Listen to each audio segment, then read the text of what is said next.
YouTubers, we got a drywall patch. Just wanted to run by you. Instead of cutting your, stud to stud, cut it out. If you got to hold a patch, instead of cutting 3/4 of an inch in on that existing stud, if you got some 2x4s laying around, or pick one up for a few bucks, they're not that much, save you some time and hassle. Run a block across here, right here on this seam, and then run you maybe a couple more on the way down, and you usually always have one at the bottom anyway. Your bottom plate's going to be there, so then you got something to screw to and a lot less hassle, drywall dust in the house and everything else. So get your drywall on there. Anybody can do that. You just score the paper and snap it over the edge of a table. Easiest way to cut it, unless you got a drywall saw and you want to go through that, but it's easier to just use a utility knife. Then you're going to mud the seams, mud them, tape them, mud them again. That's that simple. You do it all in one step. Saves you a lot of time. It can be done very easily while the mud's wet. Just slap it on there pretty heavy. Don't get it smooth. Put the tape right into that sloppy mud. Then go over it with the trowel. That'll squish out all of the sloppiness that you kind of goop it on there. And then go back over it again over the top of the tape with another layer. Then just let that dry, set up.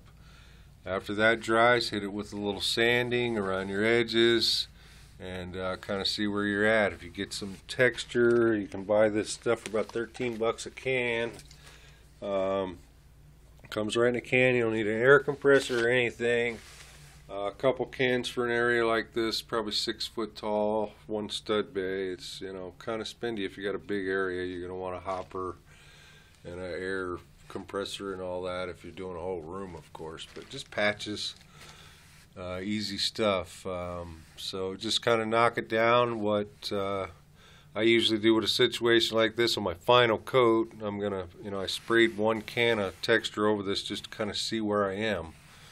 And I got a bad spot up here. You guys can probably see this will kind of have to be touched up, but the rest of it, pretty much turned out pretty well. I've got a old spot here from the last guy, whoever did this many years ago. This is actually plaster too. It's even harder to do than drywall to plaster than drywall to drywall. This house is so old, so what I'll do is probably mud over top of this, and then you mud over top up here. Leave this the way it is, just kind of sand it down, just kind of blends it.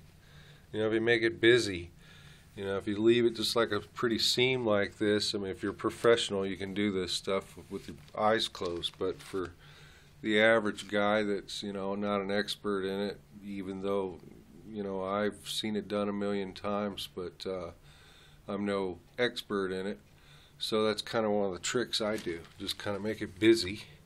And that'll make it blend more. So instead, you don't see this right here at this seam where, then you're trying to concentrate on that. Just busy it up a little bit, and that'll kind of blend things. So I got fire blocks in here, 45, 45, 45. Not in this bay, of course, but through the whole house. 1950. That was the quality, things done back in those days. So I want to rewire this place. There was no ground. So I'm in the process of doing all that too. So my solution, I just ran my phone lines. That's what this one here is. And conduit, of course not painted. I'm going to have to pull that off, but I knew I had to patch this hole where the old furnace used to be.